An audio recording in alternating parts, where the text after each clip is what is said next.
भक्तजनों, तो रविवार का दिन प्रदोष व्रत के बारे में आइए हम लोग कुछ जानते हैं। रविवार का दिन यह व्रत आने के कारण इसे रवि प्रदोष व्रत कहा जाता है। प्रदोष व्रत हर महीने के दोनों पक्षों की त्रयोदशी तिथि को रखा जाता है। एक समय सवेरे प्राणियों के हितार्थ परम पावन भगीरथ के तट पर ऋषि समाज द्वारा विशाल गोष्ठी का आयोजन किया गया था। इस समाज में व्यास जी के परम शिष्या पुराण बेता सूत जी महाराज हरि कीर्तन करते हुए पधारे थे। सूत जी को आते हुए देख कर सैनिकादि 88,000 ऋषि मुनियों ने खड़े होकर दंडवत प्रणाम किया।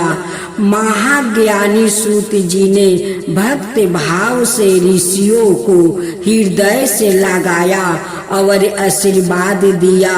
विरधुन ऋषि गण और सब शिष्यों आसनों पर विराजमान हो गया। सनकादि ऋषि ने पूछा, हे पूज्यवर महामत, कृपाए यह बताने का कष्ट करे कि मंगल प्रद कष्ट निवारे यह व्रत सबसे पहले किसने किया है और उसे क्या फल प्राप्ति हुआ है। श्री सूत जी बोले, आप सभी शिव परम भक्त है। आपकी भक्ति को देखकर मैं व्रती मनुष्यों की कथा कहता हूँ, ध्यान से सुनो। भक्तजनों, तो अब आप सुने रविवार का प्रदोष व्रत कथा। रवि प्रदोष व्रत की कथा का अनुसार एक गांव में अति दिन ब्राह्मण निवास करता था।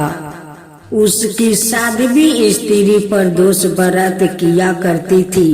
उसके एक ही पुत्रा रतन था। एक समय की बात है, वो पुत्रा गंगा स्नान करने के लिए गया था। दुर्भाग्य वर्ष मार्ग में चोरों ने उसे घेर लिया और वो कहने लगे कि हम तुम्हें मार देंगे, नहीं तो तुम्हें अपने पिता को गुप्त धन के बारे में हमें बतला दो। बालक दीन भाव से कहने लगा कि बंधुओं, हम अत्यंत दुखी दिन है, हमारे पास धन कहाँ है। तब चोरों ने कहा कि तेरे इस पोटली में क्या बांधा है। बालक ने निसंकोच कहा कि मेरी माँ ने मेरे लिए रोटियां दी है। यह सुनकर चोरों ने अपने साथियों से कहा कि साथियों, यह बहुत ही दीन दुखी मनुष्य है, अतः हम किसी और को लूटेंगे। इतना कहकर चोर ने उस बालक को जाने दिया। बालक वहां से चलते हुए एक नगर में पहुंचा। नगर के पास एक बरगद का पेड़ था। वो बालक उसी बरगद के वृक्ष की छाया में सो गया। उसी समय उस नगर के सिपाही चोरों को खोजते हुए उस बरगद के वृक्ष के पास पहुंचा और बालक को चोर समझकर बंदी बना लिया।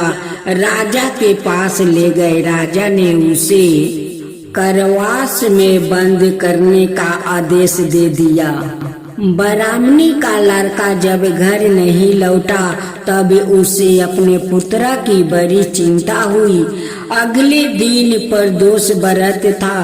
ब्राह्मणी ने प्रदोष व्रत किया और भगवान शंकर से मन ही मन अपने पुत्रा की कुशलता की प्रार्थना करने लगी। भगवान शंकर ने उसे ब्राह्मणी की प्रार्थना स्वीकार कर लिया।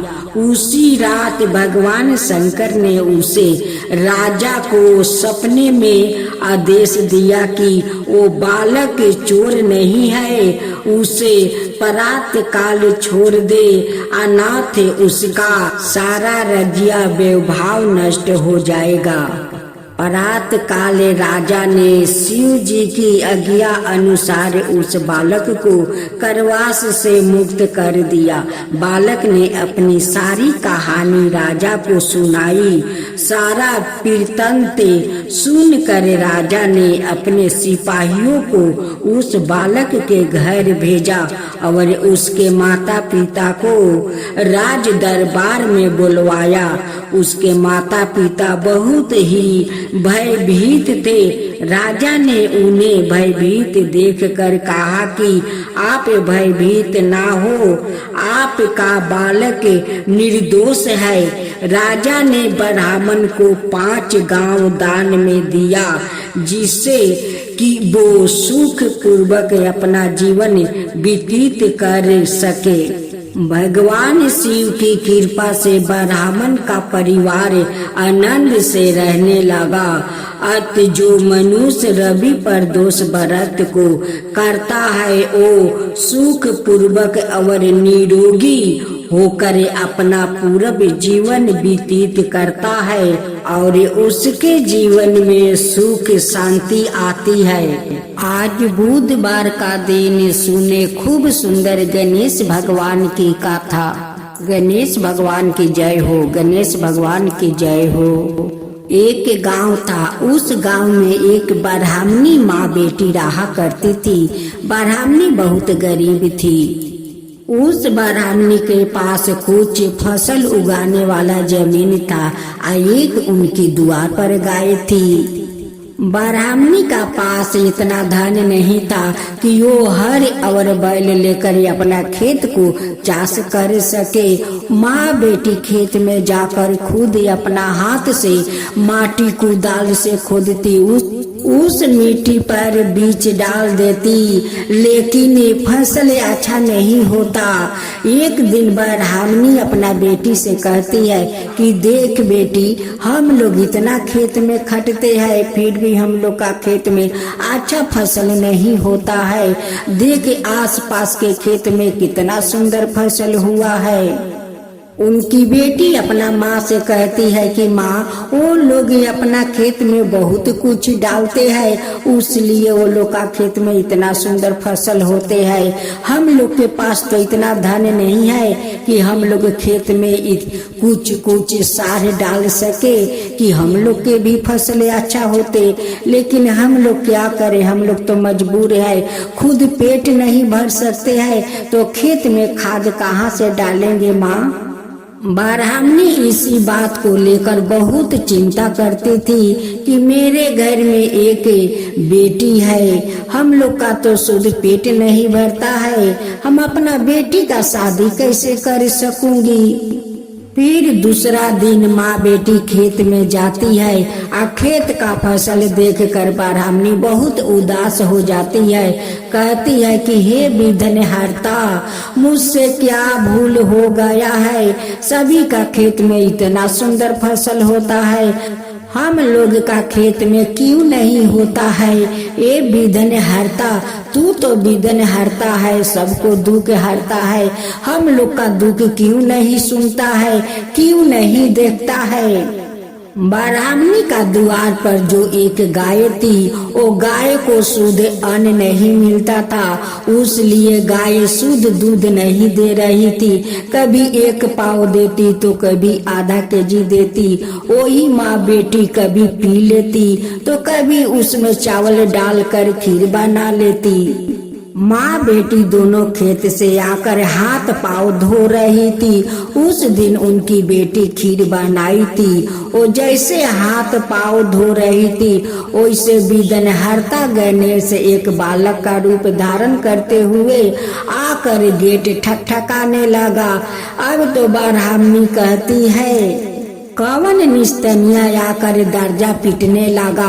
ब्राह्मणी जाकर गेट खोलती है, देखती है कि एक 10 साल का लड़का दरवाजे पर खड़ा है।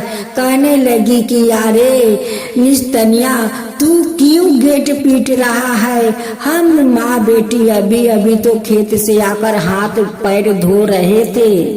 गणेश कहते हैं कि अरे माई तू गुस्सा क्यों होती है, मुझे तो बहुत जोर का भूख लगा है, तेरा घर आया हूँ कि तू कुछ मुझे खाने को देगी तो तू मुझे गाली देती है। गाली ना दूं तो मैं क्या करूं, एक तो मैं गरीब हूँ, दूसरे खेत में फसल नहीं होता है, मैं खेत से आई हूँ बहुत दुखित हूँ और ऊपर से तू आकर मेरा दर्जा पीट रहा है, तो मैं गुस्सा ना हूँ तो क्या करूँ तू ही बता। गणेश कहते हैं कि माँ तू गुस्सा के छोड़, पहले मेरा भूख को शांत कर, मुझे बहुत जोर का भूख लगा है, जो तू खिलाएगी उसका बदले में जो काम कहेगी करने को मैं कर दूंगा। देख माई मैं तो ऐसे ही अनाथ हूँ, मेरा तो कोई नहीं है, तुम मुझे अपना घर रख लेना, जो काम कहेगी वही मैं काम कर दूंगा। उनकी बेटी कहती है कि माँ छोड़ो ना, उस लड़का के ऐसे ही भूख लगा है, तुम खीर खिला दो। उनकी बेटी खीर ले आती है, गणेश को दे देती है, गणेश खा लेते हैं।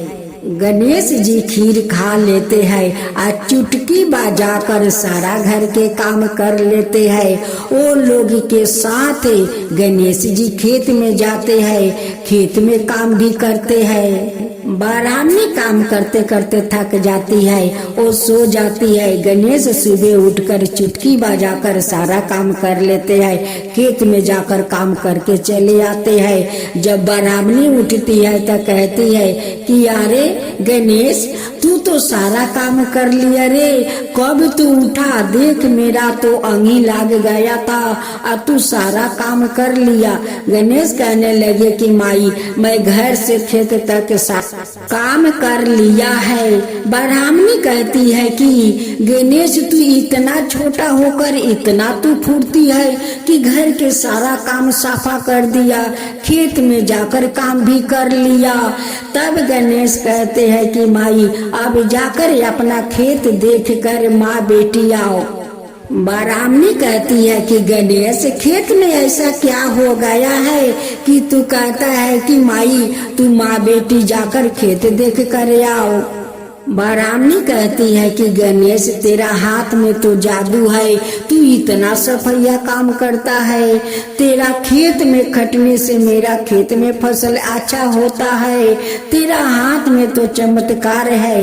गणेश कहते हैं कि माई देख मेरे माता पिता ऐसे ही मुझे गणेश नाम नहीं रखा है। गणेश के जाने से ब्राह्मणी को खेत से लेकर घर तक अन्न से धन उनकी घर में भर गया।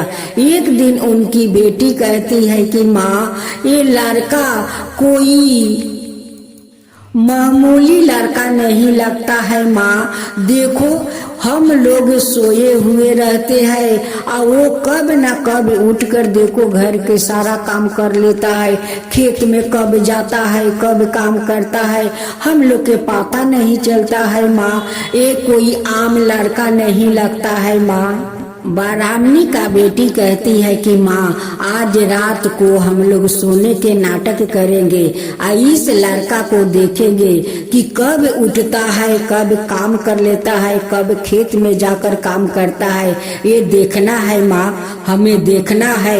माँ उनकी कहती है कि बेटी तुम ठीक कह रही हो, आज हम लोग सारा रात जागेंगे और देखेंगे कि ये लड़का कब उठता है, कब काम करता है और कैसे इतना जल्दी सारा काम कर लेता है। माँ बेटी सोने के नाटक करती है। जब गणेश जी उठ कर अपना जिधर अंगुरी दिखाता है अपने आप काम सारा सफैया हो जाता है। काम करने के बाद में गणेश जी खेत में जाते हैं। गणेश जी का पीछा माँ बेटी करती है। गणेश जी खेत में जाते हैं और जिधर अपना अंगुरी उठाते हैं उधर अपने आप फसल उग जाता है। माँ बेटी देख कर कहने लगी कि ये कोई मामूली नहीं है, ये तो विघ्न हारता है, ये तो गणेश है। माँ बेटी जाकर उनकी पैर पर गिर जाती है। माँ बेटी कहने लगी कि विघ्न हरता गणेश, आप मेरे घर में आकर सारा काम कर लेते हैं, खेत को काम कर लेते हैं। आप हम लोग का दुख देख कर आप बालक का रूप में आए और सारा हम लोग का घर से लेकर खेत तक अन्न से धन भर दिया। हे विघ्न हरता, आप तो साक्षात आकर हम दोनों को दर्शन दिया।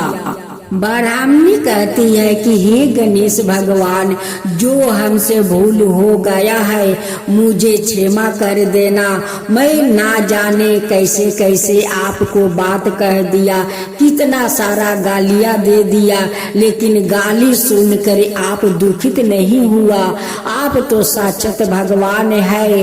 लोग झूठ नहीं कहते हैं कि भगवान तो सूत उठ कर गाली खाते हैं, लेकिन भगवान सबिन को भी क्षमा करते हैं। गणेश जी कहते हैं कि माई, भगवान को तो हमेशा गाली सुनना पड़ता है। वो धूप देता है फिर भी गाली सुनता है, बरसात होता है फिर भी गाली सुनता है। वो तो सुनते रहते हैं, सुनते सुनते आदत सा हो गया है। मैं तुझ पर बहुत प्रसन्न हूँ। तू जानती है माई, तू हमेशा जे कहते रहती है विघ्न हरता विघ्न हरता, हमेशा मेरा नाम लेती रहती है। उसलिए तुझ पर मैं बहुत प्रसन्न हूँ, उसलिए तेरे घर में आई हूँ। आज तेरा घर में देख अन्न से धन भर गया है, अब तेरा कुछ को कमी नहीं होगा। अपना बेटी के धाम-धूम से शादी देना।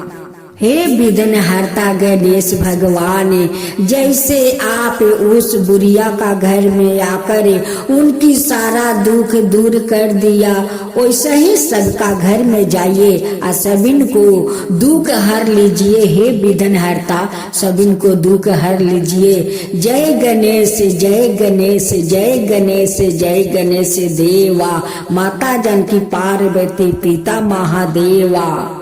जो आपका कथा कहे, जो सुने, जो हुंकर भरे, उन सब का ऊपर कृपा करना। विघ्न हरता की जय हो, विघ्न हरता की जय हो, गणेश जी की जय हो, गणेश जी की जय हो। आज बुधवार का दिन सुने खूब सुंदर गणेश भगवान की कथा। गणेश भगवान की जय हो, गणेश भगवान की जय हो। एक गांव था, उस गांव में एक ब्राह्मणी माँ बेटी रहा करती थी। ब्राह्मणी बहुत गरीब थी। उस ब्राह्मणी के पास कुछ फसल उगाने वाला जमीन था। एक उनकी द्वार पर गाय थी। ब्राह्मणी का पास इतना धन नहीं था कि वो हर और बैल लेकर अपना खेत को चाष कर सके। माँ बेटी खेत में जाकर खुद अपना हाथ से माटी कुदाल से खोदती, उस मिट्टी पर बीज डाल देती, लेकिन फसल अच्छा नहीं होता। एक दिन ब्राह्मणी अपना बेटी से कहती है कि देख बेटी, हम लोग इतना खेत में खटते हैं, फिर भी हम लोग का खेत में अच्छा फसल नहीं होता है। देख आसपास के खेत में कितना सुंदर फसल हुआ है। उनकी बेटी अपना माँ से कहती है कि माँ, वो लोग अपना खेत में बहुत कुछ डालते हैं, इसलिए वो लोग का खेत में इतना सुंदर फसल होते हैं। हम लोग के पास तो इतना धन नहीं है कि हम लोग खेत में कुछ सार डाल सके कि हम लोग के भी फसल अच्छा होते। लेकिन हम लोग क्या करें, हम लोग तो मजबूर है, खुद पेट नहीं भर सकते हैं, तो खेत में खाद कहाँ से डालेंगे माँ। ब्राह्मणी इसी बात को लेकर बहुत चिंता करती थी कि मेरे घर में एक बेटी है, हम लोग का तो शुद्ध पेट नहीं भरता है, हम अपना बेटी का शादी कैसे कर सकूंगी। फिर दूसरा दिन माँ बेटी खेत में जाती है और खेत का फसल देखकर ब्राह्मणी बहुत उदास हो जाती है। कहती है कि हे विघ्न हरता, मुझसे क्या भूल हो गया है, सभी का खेत में इतना सुंदर फसल होता है, हम लोग का खेत में क्यों नहीं होता है। ये विघ्न हरता, तू तो विघ्न हरता है, सबको दुख हरता है, हम लोग का दुख क्यों नहीं सुनता है, क्यों नहीं देखता है। ब्राह्मणी का द्वार पर जो एक गाय थी, वो गाय को शुद्ध अन्न नहीं मिलता था, उसलिए गाय शुद्ध दूध नहीं दे रही थी। कभी 1 पाव देती तो कभी आधा केजी देती। वही माँ बेटी कभी पी लेती तो कभी उसमें चावल डालकर खीर बना लेती। माँ बेटी दोनों खेत से आकर हाथ पाँव धो रही थी।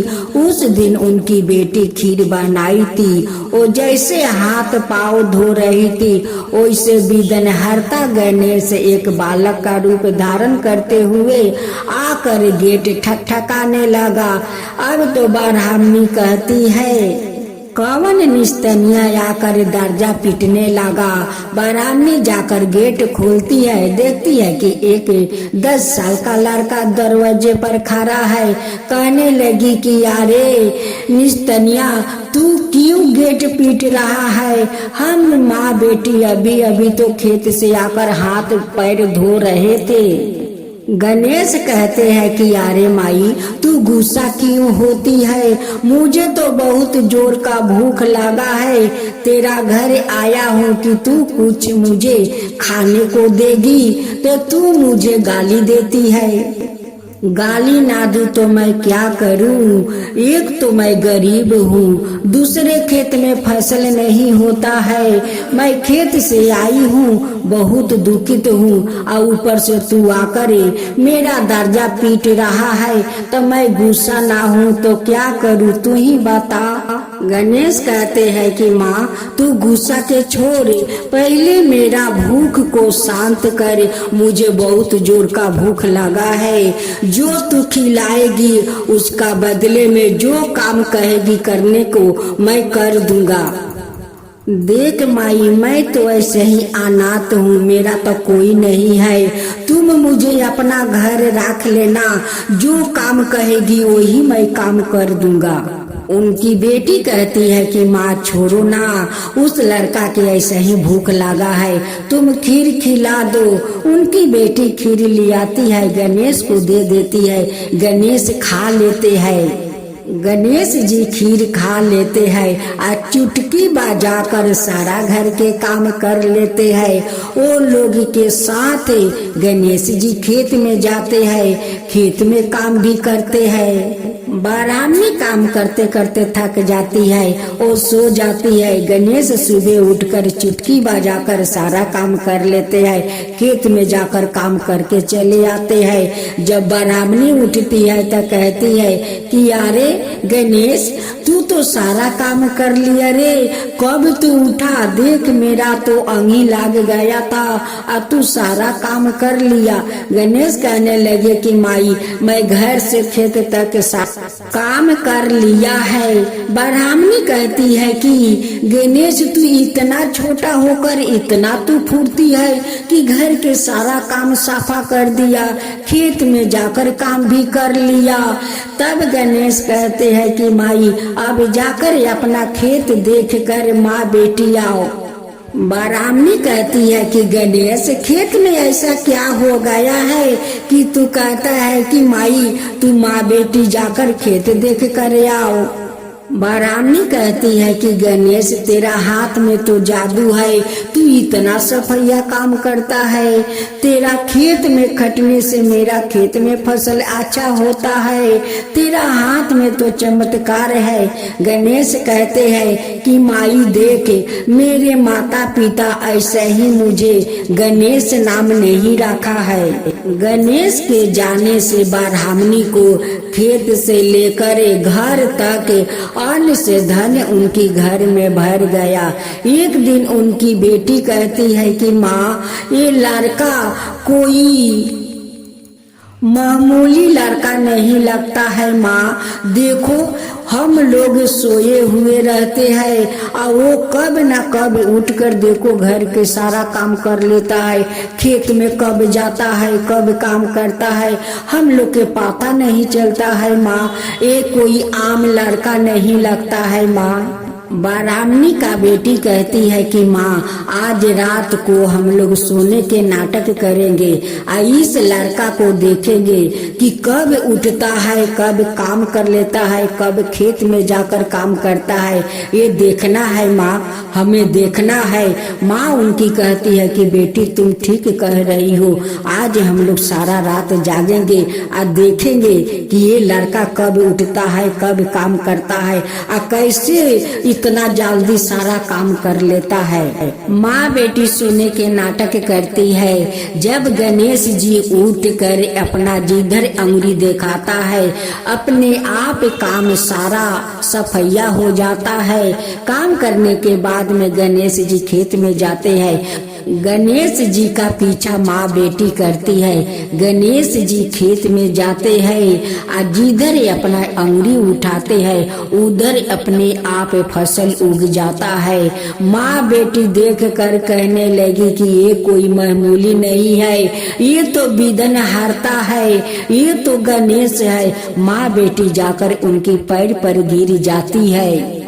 माँ बेटी कहने लगी कि बिदन हरता गणेश, आप मेरे घर में आकर सारा काम कर लेते हैं, खेत को काम कर लेते हैं। आप हम लोग का दुख देखकर आप बालक का रूप में आए और सारा हम लोग का घर से लेकर खेत तक अन्न से धन भर दिया।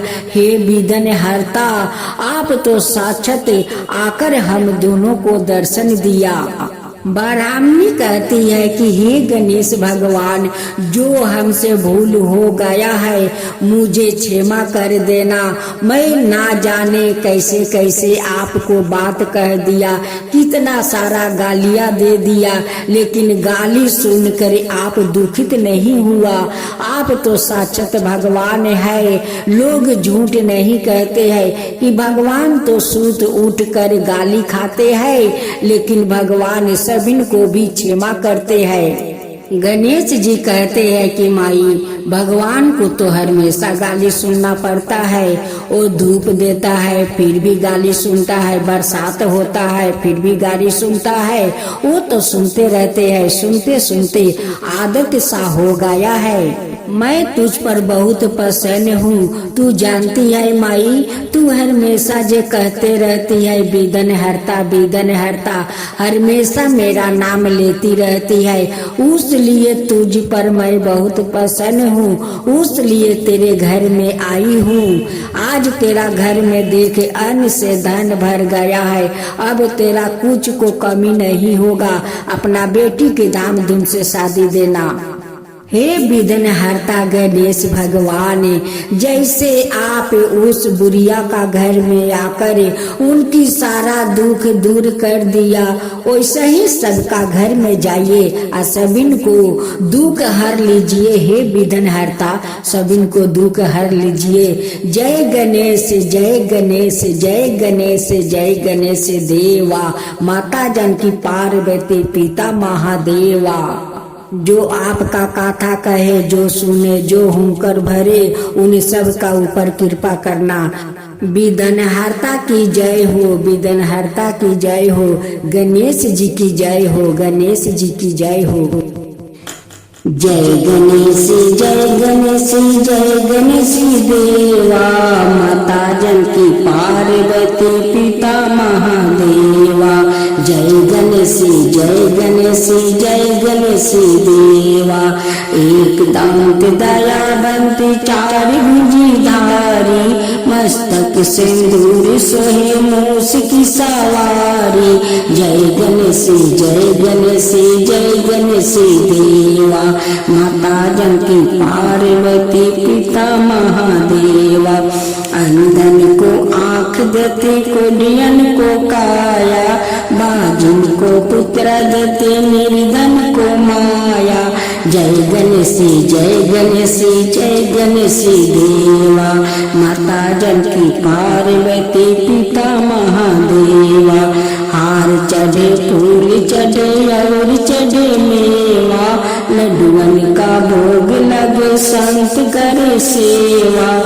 जय गणेश जय गणेश जय गणेश देवा, दीनन की लाज रखो शुभ सुपिवारी कमना का पूरा करो जग बलिहारी जय गणेश जय गणेश जय गणेश देवा सूर्य सायं शरण आए सफल की जो सेवा जय गणेश जय गणेश जय गणेश देवा माता जानकी पार्वती पिता महादेवा जय गणेश जय गणेश जय गणेश देवा माता जानकी पार्वती पिता महादेवा।